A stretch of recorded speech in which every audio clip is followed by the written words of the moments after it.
Geek Therapy Radio.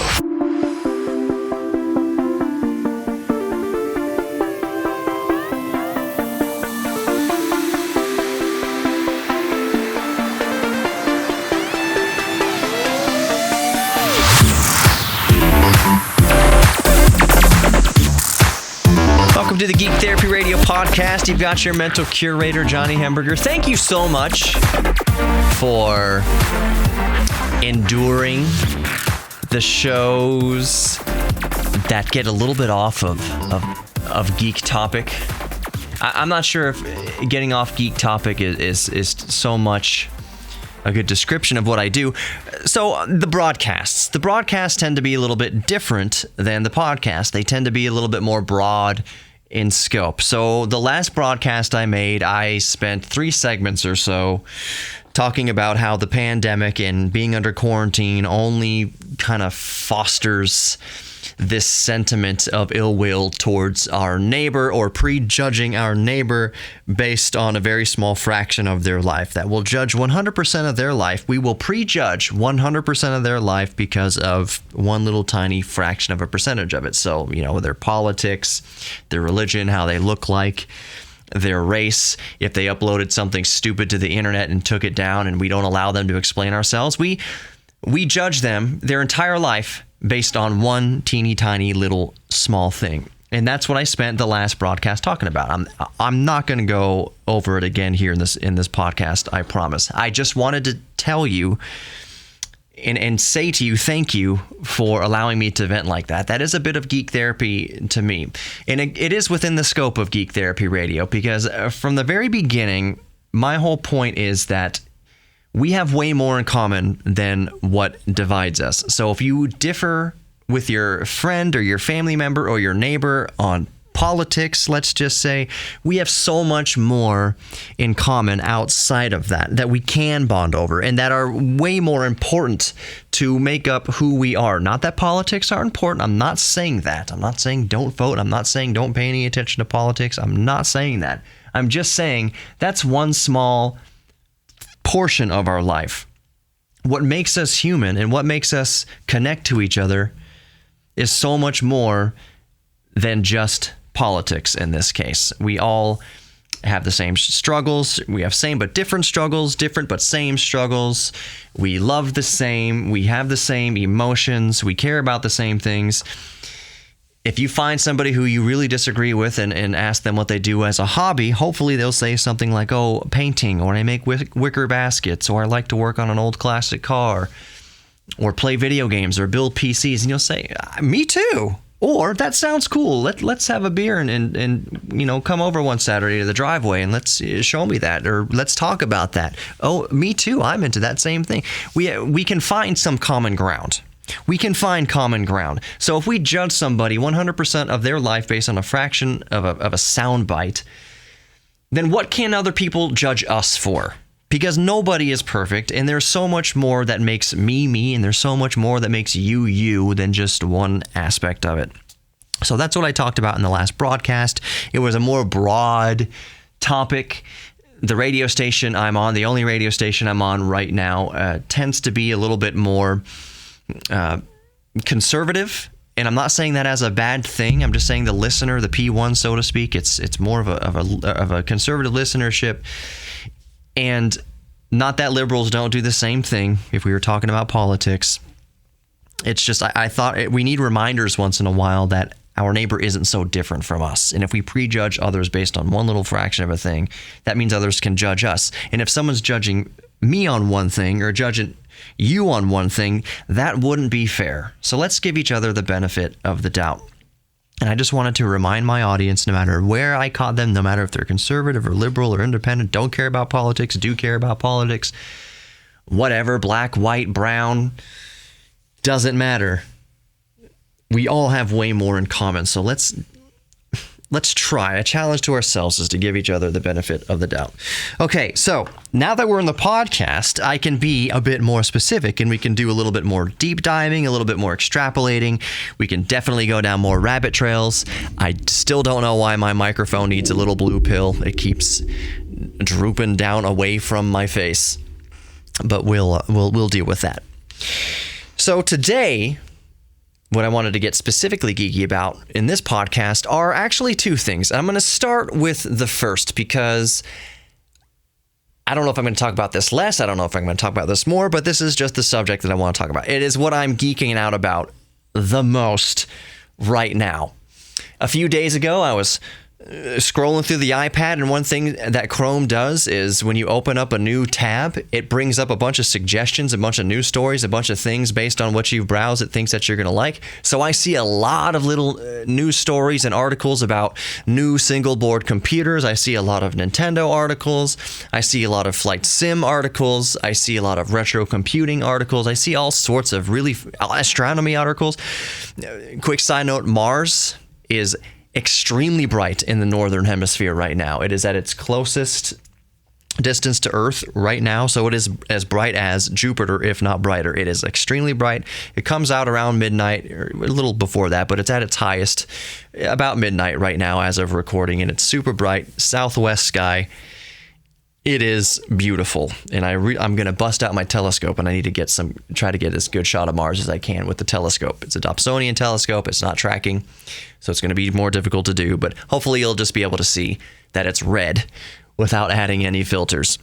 So anyways, yeah, so you see astronomy articles. I see single board computers, all that kind of stuff, retro gaming. An article came across. It suggested to me, very happily so, I was very glad to see this, having to do with the NES, the old NES, the original Nintendo 8-bit entertainment system that came out in the United States, in North America, in 1985. Well, I already love the NES. I've got my NES prominently displayed in the geek cave, in the geek dome. I don't know what you want to call it, the man cave of geekiness. I can't recall when the last time I brought up this notion. Maybe it was 2017 or 2018. It was an earlier episode of Geek Therapy Radio for sure. But I had this idea that it would be awesome if a modern or indie gaming developer, video game developer, came out with a brand new game for a retro system. And I thought this because retro systems, the popularity is on the ride. We have this big, huge draw of nostalgia. The retro gaming community is a very predominant, very active community. And I thought, how cool would it be with all the programming knowledge we have now and all the knowledge of how to extract the most out of the hardware, in this case the NES, how cool would it be if developers made brand new video games for the NES? It would be low volume, it would be low production because cartridges cost more money and sourcing the chips, and it costs more money to produce a cartridge than it does to provide a digital download. It's more expensive than producing a Blu-ray or a DVD for that matter. Do games still come on DVDs? I don't think so. Not standard DVDs anyways. So anyways, it would be cool for an indie manufacturer or a large manufacturer, a top manufacturer, developer to come out with a new game. Like what if Bethesda came out with a game for the NES? That would be crazy. Or Epic came out with a game for the NES. That'd be nuts. And there have been small developers, indie developers, that have absolutely come out with new games for the NES, both as downloadable ROMs to play in emulators. That's the easiest and cheapest way to do it. But for the more hardcore fans, they actually produce cartridges on actual, I guess you would call it daughter boards, circuit boards, and ROM chips and everything that you can plug right into the NES. It's an NES cartridge you plug right into the NES, and the Super Nintendo for that matter. I can't name specific ones off the top of my head. I'm thinking about this game that used little wizards, and the level of detail in the sprite and how they used the sprites and developed the sprites was just genius. It's all this efficiency of coding. You have a certain parameter of what you can program for, and a certain amount of size and space and bytes that you can use, and what you can cram in there is quite remarkable. These programmers are genius. So I'm telling you all that because in general, I just thought it was a cool idea to come up with new games for retro hardware and actually put out cartridges for that retro hardware so you can get the full effect of of the game and of the nostalgia. It's a modern game paired with nostalgia. It's kind of the best of both worlds. So this article came across about a game for the NES, a new game in an NES cartridge that is based on Smash Brothers. It's a Smash Brothers-like game. And if you think about it, Smash Brothers, you might be thinking, oh, even on N64, Smash Brothers is a 3D game. It's fully rendered 3D. It's polygons and what have you. It's a fully rendered 3D game. How are you going to do that on the NES? That's not what it is. Yes, Smash Brothers is a 3D game visually, but it's on a 2D playing field, just like traditional Street Fighter 2 and traditional Mortal Kombat. None of that 360 walking around in a circle type thing or anything you had with Tekken or Virtua Fighter. It's just a 2D, it's a 3D game, fighting game in a 2D plane. The camera swivels around, but the players interact with each other with just in 2 dimensions, flat. So this game for the NES is a Smash Brothers-like game called Super Tilt Bro. And a team is developing it. I can't see where. I will include links for this, by the way. I'm going to include links for this in the podcast description for sure. A tweeter, Roger Biden, Bidon, Bidden, Roger Bidden, put out a tweet saying, I guess it was like a poll. No, that's not a poll. It just says a game for the NES, a multiplayer game for the NES, a Smash-like game for the NES, and then my favorite part, an online Smash-like game for the NES. Real hardware, real internet, Wi-Fi chip in the cart. That's awesome. That is awesome. I'm going to go to the webpage right now, see if I can find more information on the developers. Super Tilt Brothers. Let me just read this. Super Tilt Brothers is a demake of the Super Smash Brothers series, compatible with the good old Nintendo Entertainment System from the 1980s. You and a friend take control of a clone of Sinbad, the badass mascot of Ogre 3D. 2 fellows, 1 platform. You will have to fight to throw the other out. And you can join them on Discord and all that good stuff. I'll include the link. The main takeaway here, what I am most geeking out about, is the novelty and just how cool it is that they include a Wi-Fi chip in the cartridge. So you can play this game, Tilt Bros, online natively on your NES because the Wi-Fi chip is in the cartridge. It's a chip on the actual cartridge itself. Now just imagine,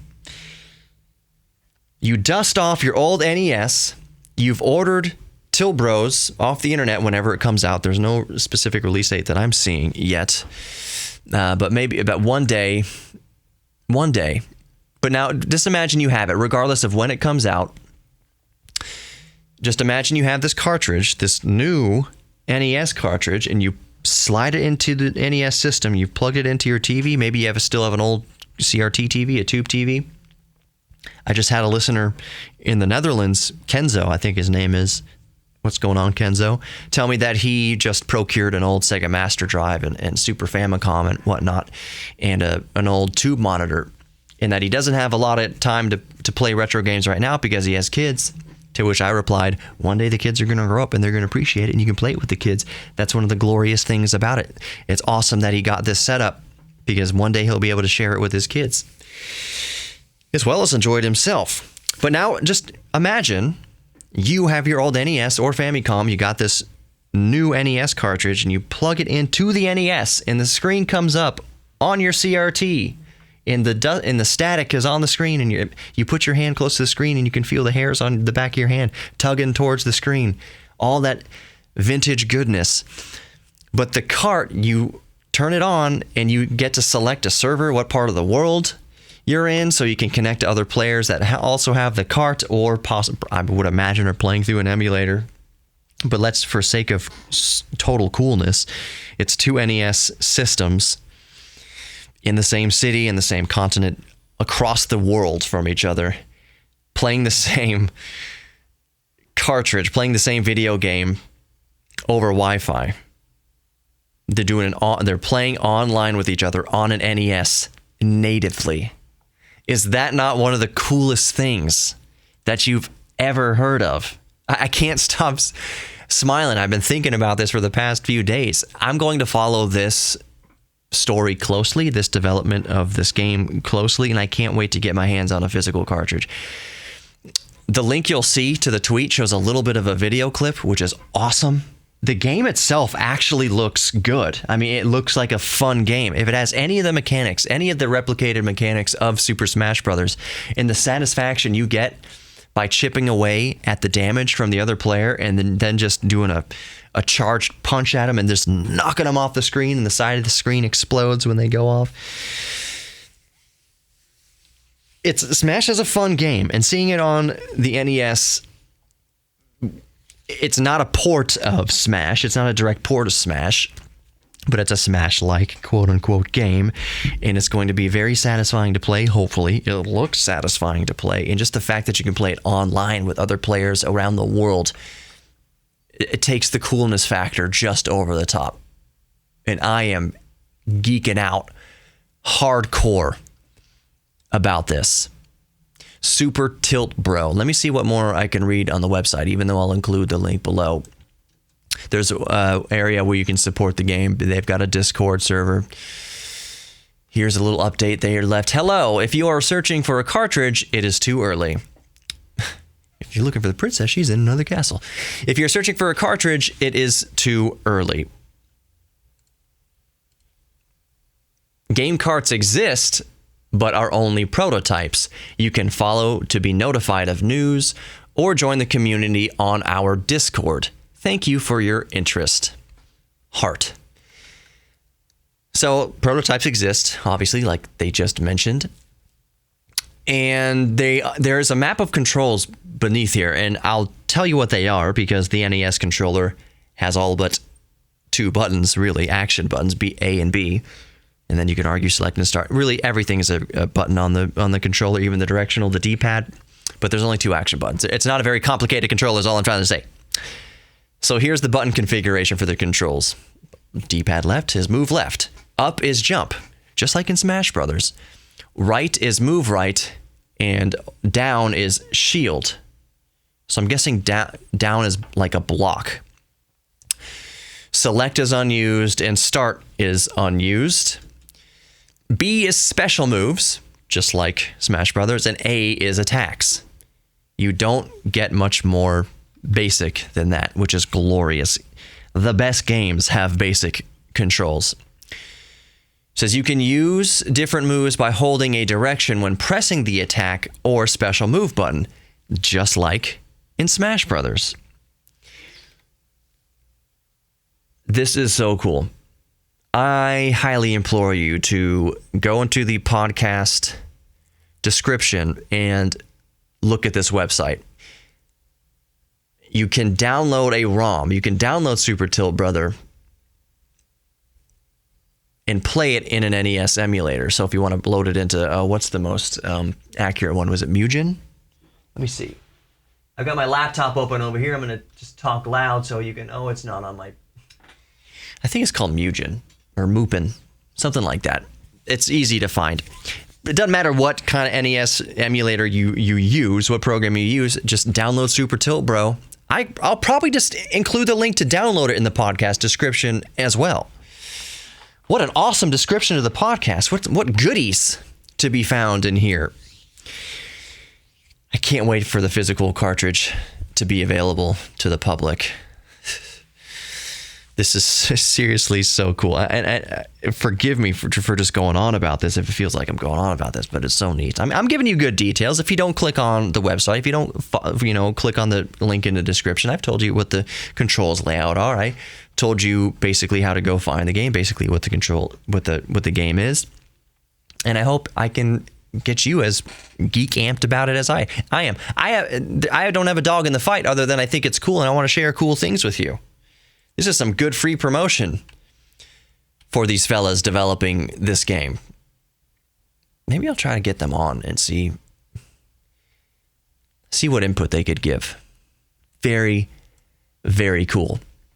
Okay, so to just not to start wrapping up, but I think the last story it has to do with flight simulator and pilots and everything. My friend David sent me a text with a link to a video. In the video, sorry, I was checking my phone messages.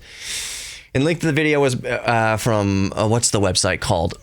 What's the channel called? Polygon. 1.18 million subscribers. Polygon. And the title is, Can Flight Simulators Solve the Pilot Shortage? This is something that I have kind of talked about on my show before in a roundabout way. I've told the tale, and I'll tell you again, just to summarize a little bit, recap, that the last discovery flight I went on, because a dream of mine is to get my pilot's license. I would love to get my pilot's license, whether or not I'm actually able to afford a plane one day, just some sort of airworthy trash can. I don't care how good the plane is, as long as it is airworthy and it passes its annuals and inspections and gets me in the sky. That's fine. That's a dream. You can do that for well under $20,000, depending on how much tetanus you want to get. But yeah, it's always been a dream of mine to fly. And one of the questions I asked my instructor of the discovery flight, the last time I flew in like 2015, I said, don't laugh at me, but, and again, this is way before Flight Simulator 2020, this is 2015, before we even knew about Flight Simulator 2020, but I asked him, don't laugh at me, how useful are flight simulators towards actually getting your pilot's license? Be gentle. And he just looks at me from the pilot's seat and he said, that's very useful. Playing flight simulators, whatever flight simulator you're playing, if it's X-Plane or Microsoft Flight Simulator or whatever, it's a good flight simulator that it can actually save you thousands of dollars in training, because you're going to be all the more familiar with the basic ways that an aircraft handles. You're going to be all that more familiar with the instrument panel and the six-pack. You're going to get valuable information from playing flight simulators that will help you towards getting a license. So this video that David sent me, can flight simulators, not just 2020, but can flight simulators solve the pilot shortage? The short answer is yes. Flight Simulator 2020 in particular, any sort of new flight simulator that comes along, especially a madly popular one like Flight Simulator 2020, will inspire people. The same way that video games and art inspire engineers and mechanics and rocket designers and people to go to SpaceX. They played video games where they fired rockets off, or they played with bottle rockets in their yard. Something inspired them to do what they do. So it's something inspired you, hopefully, to do what you do. We could all be so lucky. So can Flight Simulator solve the pilot shortage? I don't know about solve, but it can certainly provide more pilots, more interest in becoming a pilot. That's for sure. One of the people in this video, a pilot, an instructor, who basically agrees with every bit of my sentiment that, yes, flight simulators absolutely help you towards your path of becoming a pilot. You can save thousands of dollars. If you've played Flight Simulator for so long, you're more familiar with the inside of the airplane and kind of rotation speeds and how to use the rudder for landings, depending on how realistic you're doing. You can even be using flight controls in real life. A lot of flight simulator enthusiasts go all out and they get the sticks and the rudders and the controls and the mock-up of cockpits even. It's nuts how people geek out about this, and it absolutely helps if their quest is to become a pilot. Lots of actual pilots play Flight Simulator 2020 to stay sharp and to practice. Flight Simulator 2020 has gotten so realistic with visual flight rules, with VFR flying, that pilots actually stay sharp. They will plan routes with Flight Simulator 2020. So let's say I had my license, or let's say there's a pilot in Houston who's going to make a trip to Dallas, or let's say Austin. There's a pilot in Houston who wants to take a cross-country trip. That's just what it's called. It's not actually across the country, but a cross-country trip to Austin. But they have never flown to Austin. They've flown to San Antonio. They've flown to Dallas. They've flown to little farm communities here, there, all across Texas, but they've never flown to Austin. One of the most helpful aspects, things that you can have in flying, are visual landmarks. In VFR, visual flight rules, visual landmarks on the ground. Buildings, rivers, forests, hills, streets, whatever. And Flight Simulator has gotten so realistic with the Bing maps and everything that it draws upon to draw the real world as it exists. I flew over Beirut the other day, and the explosion is there in Beirut. It's not fully rendered out, but the image from space, the port of Beirut is blown up. It's there, and that was it's only a few weeks after it happened. I don't know when they actually changed that, but my point is that it's so realistic. Flight Simulator 2020 is so realistic with its terrain and with its satellite imagery that a pilot who has never flown from Houston to Austin can route the trip in Flight Simulator 2020 and fly it, and then get in an actual airplane and look for the exact landmarks as they existed in Flight Simulator 2020. Because if it exists in Flight Simulator 2020, for the most part beyond glitches, like the Washington Monument being an apartment complex, if it exists in Flight Simulator 2020, it exists in the world. Streets, buildings, iconic landmarks, they are there. So real pilots can use Flight Simulator 2020 to plan routes that they've never flown before. And they are doing that. And they are returning the knowledge that, yeah, the landmarks are there, and it really helped. It really helps familiarize yourself with the route, because you can already fly it in Flight Simulator 2020. Big time help. Most private pilots are very, very familiar with the Cessna 172 and the Cessna 152. Those are both planes that come right out of the box with Microsoft Flight Simulator 2020. So they can load up the actual airplane they're familiar with and a route they are unfamiliar with, and be looking out of a plane that they are familiar with at a route they're unfamiliar with, get a feel for it, and then go out into the real world and plan their route almost exactly the way they did in Flight Simulator 2020. That is intensely cool. And yes, Flight Sim 2020 and flight simulators in general will help more people become pilots. Now that I've said that, maybe some of you are pilots and you've already been saying this in your mind through your headphones, through your earbuds, through your speakers to me, or you've just been thinking it. I've experienced the same thing myself in real life. Having played flight simulators for 25 years or whatever, and then being in real airplanes with real controls, nothing can prepare you or replace being in a real airplane and all the sensations and all the sensory overload and intimidation from flying a real airplane. You know, when you are driving down the road and you stick your hand out the car window and you feel the force of air against your hand? And as a kid, we all do this. As a kid, I would put my hand out the window and just do palm towards the direction of travel, palm towards the wind, and just feel the wind pushing my hand back. And then I would tilt my hand down laterally, parallel with the ground, to make it more aerodynamic, and just feel how much less the wind pushes against my hand, because it's pushing against less surface area. What you can also do is start tilting your hand up and down and start letting your hand ride the air currents. You feel that in a real airplane in the flight controls, depending on how big the airplane is, how modern it is, because a lot of it, just like power steering in a car, a lot of airplanes have hydraulically assisted flight controls. So you're not fighting. If you want to climb, if you want to increase your altitude and you pull back on the stick with power assistance, it's just nice and light, and you pull it back and the airplane goes up. If it's not power assisted, just like not power assisted steering, not having power assisted steering, when you pull back on the stick with no power assistance, you feel the wind pushing on the elevators. You feel it. You feel that piece of metal going up in the back, and the wind pushing against it. It's fighting against the movement you're making on the flight controls, on the yoke or on the sticks. You feel it fighting. You can't fully replicate that in any flight simulator. Now, there are sticks. Yes, there are sticks that use magnets and all sorts of stuff that can replicate magnetically, kind of like the rumble feature in like an Xbox controller.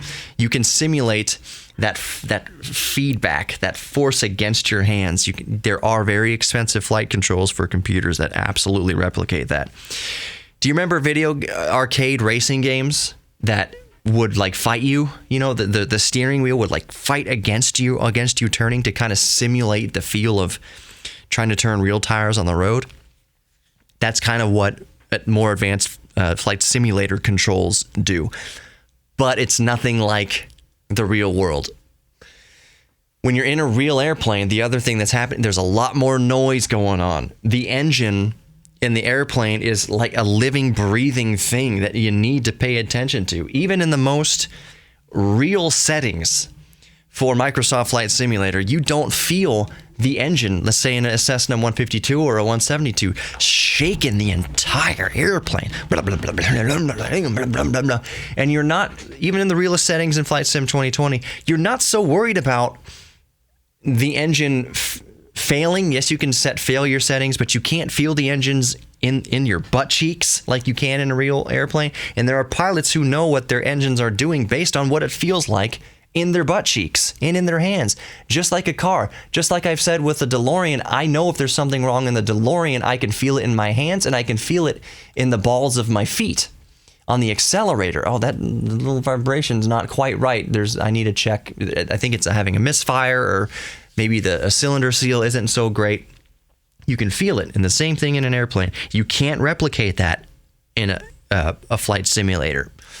One of the pilots in this video I was talking about that David sent to me was mentioning that he had a student who was confident but realistic go down the runway in a real airplane for the first time. The instructor kind of let him have as much control as would be safe to give somebody who's only flown a real airplane for the first time. And he let the student power up down the runway. I'm not sure how much control the instructor gave to the student, but instructors tend to be extremely smart, reliable people. So I wouldn't imagine he just gave full control to the student in this case. But he gave enough control to the student, and the student aborted the takeoff. He said, "Your stick or your control, I can't do it." Because the student says he was expecting it to be different in real life, but he wasn't. He was overly intimidated. He said that nothing can prepare you for doing the real thing. He says that the noise of the engine roaring up, the propellers actually spinning around, a few feet in front of his face, feeling the plane bobbling around and fighting the rudder controls, and the wind pushing, lateral wind pushing and snaking the airplane and crabbing the airplane, and all the noise and all the vibration. It was so intimidating and so unlike anything you can ever experience in a flight simulator, that's a real barrier students have to get over. They have to feel the engine shaking. They have to feel the airplane shaking. They have to hear the squeaks and rattles and feel the air fighting against the controls and feel all of it. You have to get over it. You have to adapt to it. You have to learn, what to expect in the real world. And you can't prepare for that level of realism in any flight simulator that you can just buy for your laptop or your PC. Yes, you can go into multi-million-dollar flight simulators that actual pilots use for commercial airliners and fighter pilots use in the military. Sure, it can replicate a lot of that. But nothing can prepare a student. Nothing. No amount of flight simulation can prepare a student for the visceral experience of being in a real airplane with a real engine, in the real tear and the noise and how loud it is and how off-putting it is and how just real it is. Feel the humidity in the air, feel the heat in the air, feel the wind rushing in. If you have the window open a little bit, a lot of pilots like to taxi, small airplane pilots like to taxi with the window open.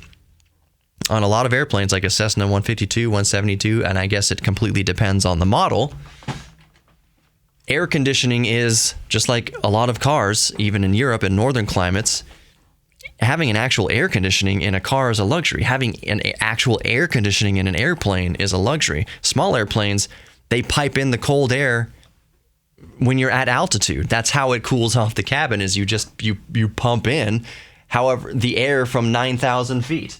When you're up 9,000 feet in the air. So if you're in Texas, for instance, and you are taxiing down a runway and it's 105 degrees outside before the heat index, it's hot. And a lot of pilots crack the window open to have the propeller just a giant fan. Sometimes they'll just turn on the big fan, and it's just blowing air into the cabin. And you don't feel that heat. You don't feel that air coming into the cabin. There's a whole lot that you cannot replicate sitting behind your computer playing Flight Simulator 2020. That being said, that student who's experiencing all that for the first time might not even be there if Flight Simulator hadn't inspired he or she to be there, to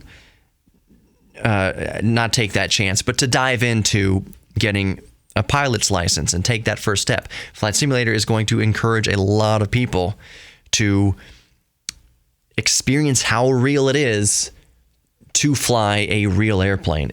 I cannot recommend enough going on a discovery flight if you can afford to do so.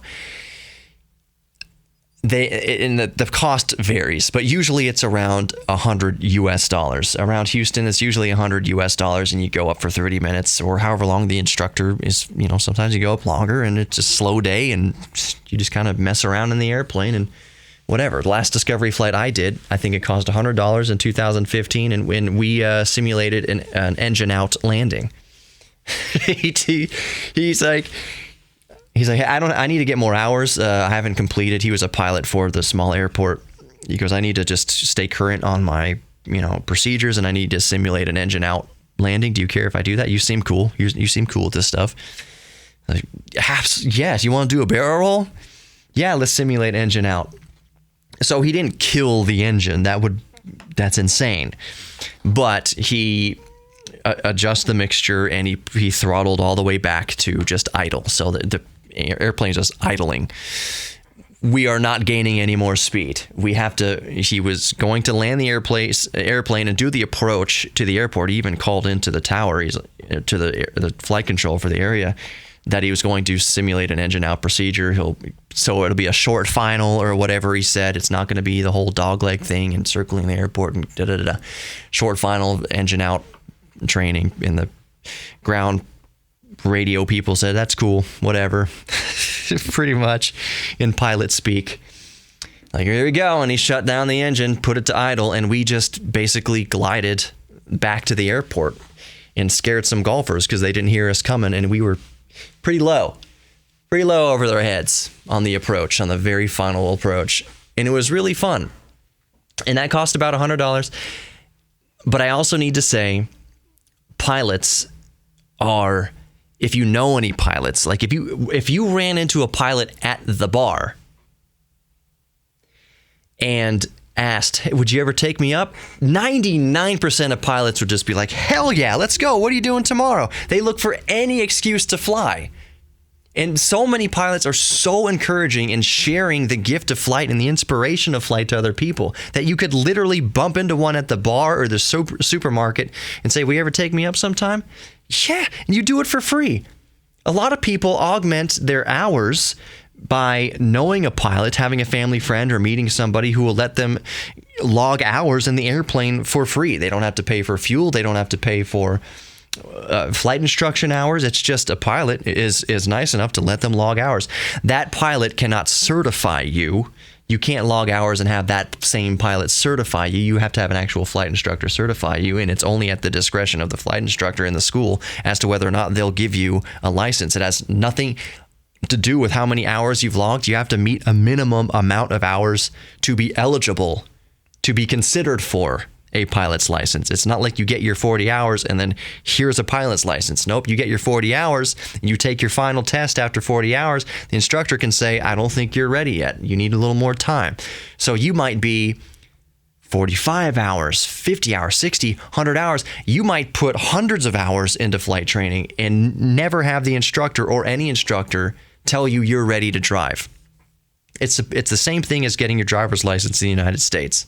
Really, it comes down to the instructor's discretion and the school's discretion whether you've earned the privilege of a pilot's license or a driver's license. But there are pilots eager. If you've never been up in a small airplane and you bump into a pilot or know of a pilot somewhere in your neighborhood or somewhere in your town and you strike up casual conversations, most of them will be eager to take you up. And then you can decide for yourself, is this something I want to do? Because a lot of people, they'll play the flight simulators a long time, then maybe they have vertigo or they have some sort of ailment or they get air sick really easy. If you can't handle turbulence on a jumbo jet, if that makes you queasy, then you're going to probably have a hard time. It's going to take some adjustment in a small airplane.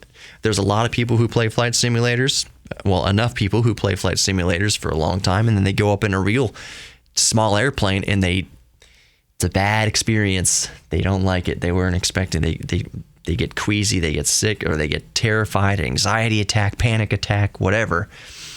Once you're out doing it and for real, it's a whole different ball game. But I would wager most people, it's going up in a real airplane is exhilarating. It just further cements that they really want to get their pilot's license. So my friend David, on that note, and I'll start wrapping it up with this. On that note, my friend David said, man, you should go and get a pilot's license and buy an airplane. He was just joking. It's like, sure, let me just see if I have $12,000 of change in my back pocket, not counting the airplane. It's roughly between, I guess, it's like $9,000 and $15,000 depending to get a pilot's license in the United States. If you play your cards really right and you do all your homework and you play a lot of Flight Simulator and you are just a natural, maybe you can get away with getting a pilot's license for under $10,000, but it's an investment and it's a hobby and it costs money like any hobby. Fuel costs, which right now are relatively low for avgas. And my wife was asking me the other day, she brought up a good question. I think that a lot of people have. She said, would it be quicker to go to, so we're talking about like a Cessna 152, not the fastest airplane in the world, but, cruises 90, 100 knots or so, which is about 100, 115 miles an hour-ish. She said, would it be faster to go from here to Galveston to the beach in the airplane or to drive? I said, from here to Galveston, it would be way faster to drive. It would be twice as fast, at least, to drive from our house to Galveston. Because in an airplane, you're going to be doing pre-flight checks. You got to drive to the airport, which is likely going to be out of your way. Then you got to do the pre-flight checks. You might have to fuel up or do all this stuff. You can't just hop into the airplane and go. Unless you live on an airstrip. Maybe you own a lot of land or a farm and you can have a cup of coffee to decide, I want to take the plane up and then get out there, do a couple little checks. No one's going to hold you to it. It's your own darn property. It's your own airplane. Uncontrolled airspace, do whatever you want.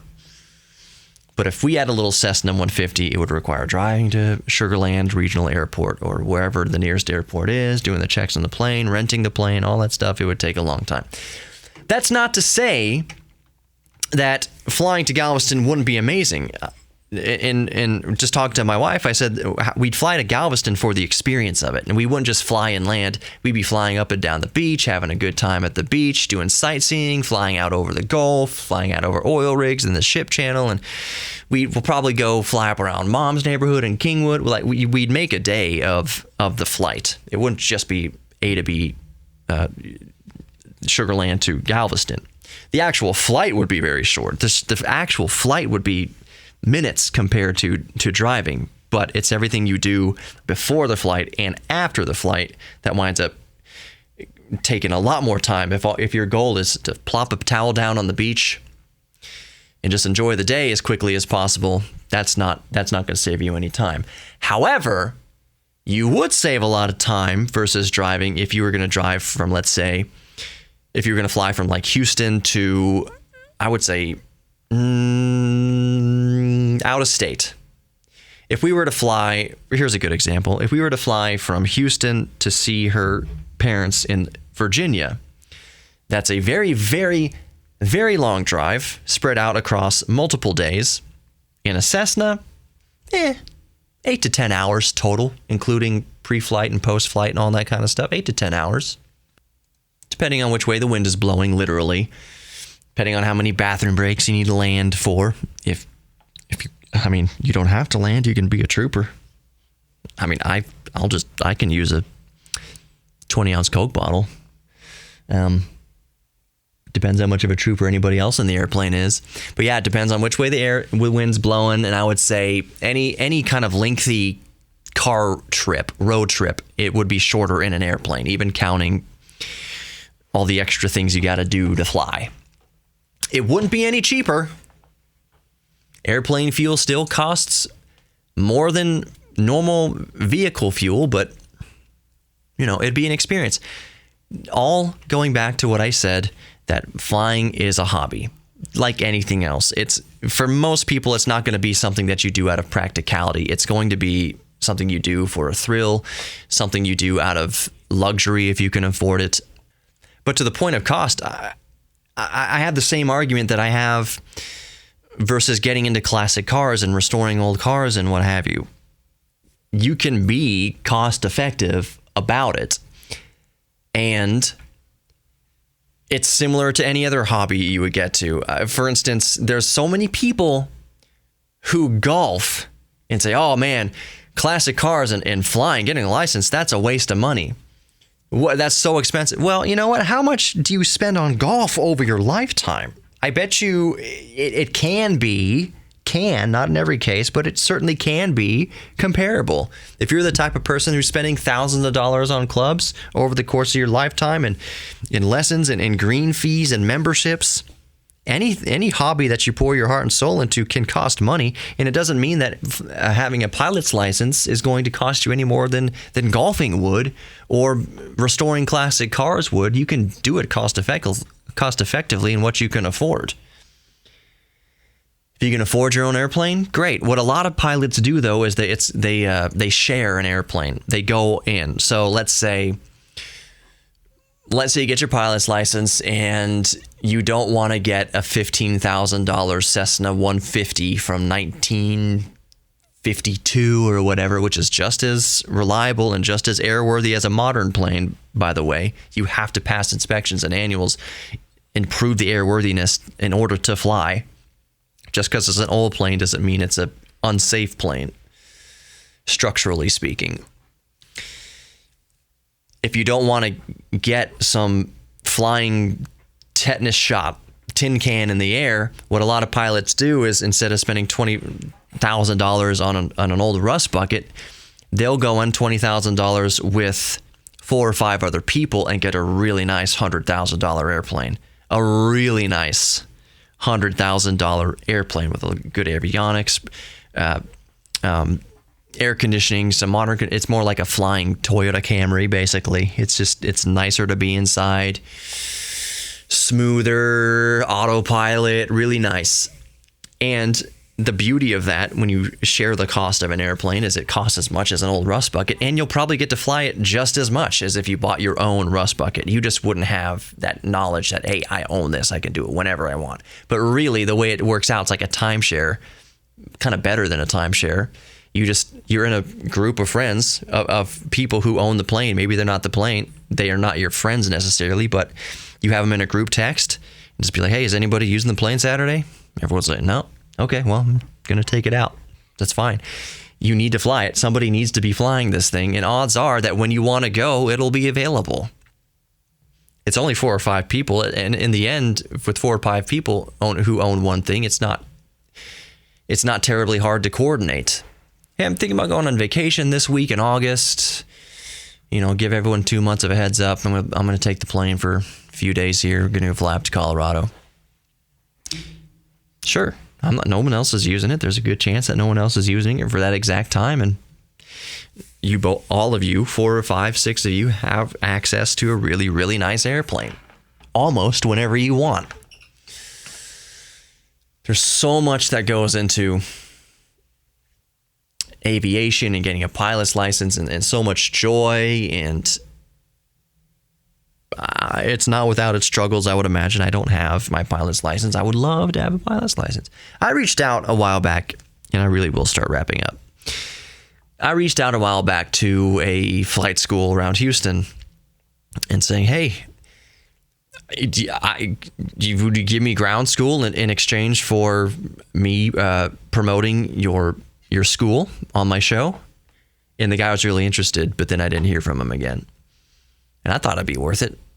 If there's any way to cut in the cost and or get a pilot's license for free. And I told him, say, hey, this isn't, and if you're an instructor, maybe you want to reach out to me on this. I said, it doesn't have to be any quick thing. Like, it doesn't have to be something that we do over the next 6 months. I'm not trying to get my pilot's license in 3 or 4 months. This can be over 2 or 3 years or a year or whatever. It can be cost effective for both sides. It's just, hey, you got a free Saturday morning to log some hours or to do some flight school. Be great. Give some props on the radio show and on the podcast. Maybe inspire more people to go get their pilot's license. Neat. So we'll see. I'd still love to do that. My baby is due within a matter of weeks. My first child is due within a matter of weeks. Just like getting a puppy, going to flight school is going to, like many other things, is going to be on the back burner. Not that I'm going to miss it. There might be days and moments that I'm going to miss it, but I am so excited to meet my son and share my geek things with him. Oh boy, I'm dreaming about meeting my son. And I've talked to a few of you over the past years who have just had a kid. And one of the challenges and how it's challenging to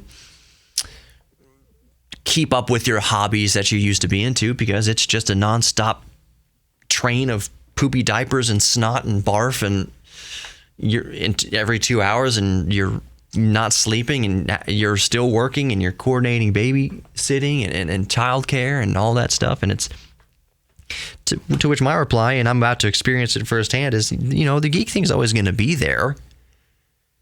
It's not like if you've collected old video game systems, for instance, or art supplies, that they go away and you'll never be able to experience them again. They'll always be there for whenever you have the time again to do it. One of my close friends, Buddy, had his son about 4 years ago. And I've said this once or twice on the podcast that Buddy is really into building Lego sets, specifically Star Wars, big giant multi-thousand piece models, Death Star and X-Wings and Millennium Falcon and everything. And I said, well, what if your son knocks one of them off a pedestal? Like, what if he's climbing around, goofing around, and he knocks one off? And I thought Buddy would be, that'd be the end of the world. He just was like, well, that means we get to build it again. He was excited. So the moral here is that if you have a hobby and you got to put it on the back burner naturally because you're raising a child, eventually you get to come back around to it and share that with your offspring. And it has a new invigorated sense of joy and purpose. And I can't wait to share that with my son and be fascinated by what he is and isn't into. He may not give a rat's patoot about the DeLorean. When I teach him how to change the oil, he might not. He'll learn how to do it, and he'll learn how to be self-sufficient in that way, but he might not care too much about it. It might not inspire in him a love for classic cars the way that I have a love for classic cars and tinkering with classic cars, because I love just tinkering with stuff in classic cars. Always need tinkering with. That's a beautiful dynamic there. My son might not have any care in the world. He might not give a rat's butt about it. And that's just fine. I'm fascinated, I'm excited to see what he is fascinated with. And if it means I can't tinker with my old 286 or 386 computers as much, so be it. Play as much Flight Simulator, so be it. I'd probably be sitting at my desk with one of those daddy front packs. I would put my kid in the holster on my chest and sit at the computer playing Flight Simulator. Have him in the crib next to me, rocking the crib, feeding his bottle. I'm adjusting trim on the of the airplane, or adjusting coordinates in autopilot, or climbing, or vertical speed, or whatever. Bottle in one hand, burping him while I'm banking for final. Your geek thing's gonna be there. It's gonna be there, and it's like so many things. And not to get too philosophical on the way out here, but it's Geek Therapy Radio. We can talk about this. A lot of inconveniences are temporary. And I'm not calling having a child an inconvenience at all. But we think work gets in the way, these things get in the way, we can't enjoy our art right now. We can't play Xbox as much as we want right now. We used to play a lot of video games. We're just so busy with things we can't play video games anymore. Your easels and your art supplies are all drying out somewhere in the garage or up in the attic. Your car is going to need a major tune-up because you haven't been able to get out there and work on your old Beetle or your old Volkswagen bus, what have you, because things come up. Things always come up. That's life. Things come up. But they're temporary. It may be temporary in the it might be years. It might be a decade of temporary. But it's not going to go away. It will be there when you have time to come back to it. And it's going to be like coming back to it for the first time.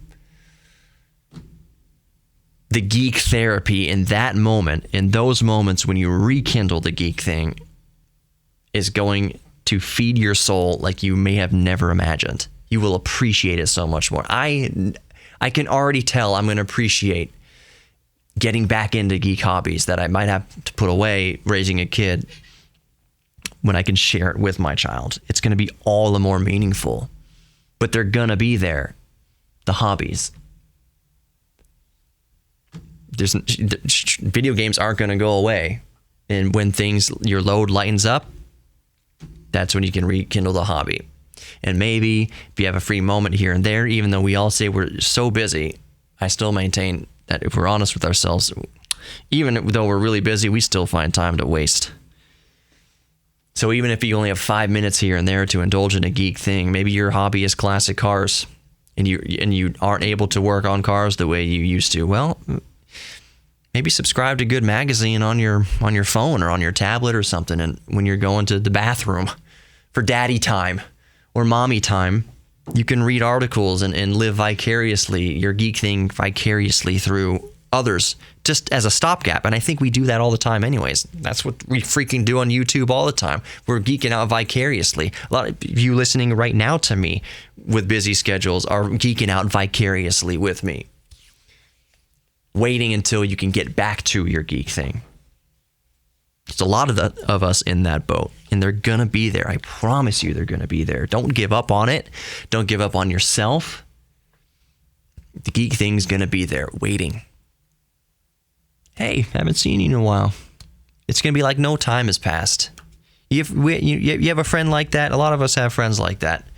All the time in the world can pass. You haven't even talked to this person.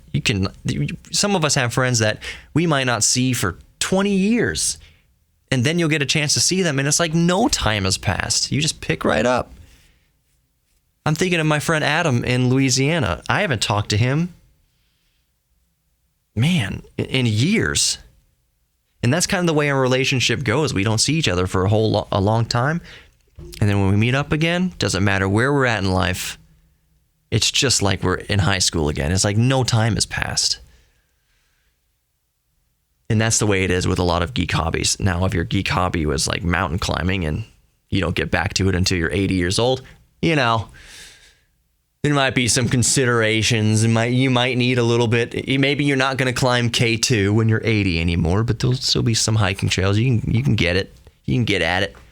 Arthritis, something like that. It might be altered. Your geek thing might be altered depending on how late in life you can get back to it. Might need some assistance with it.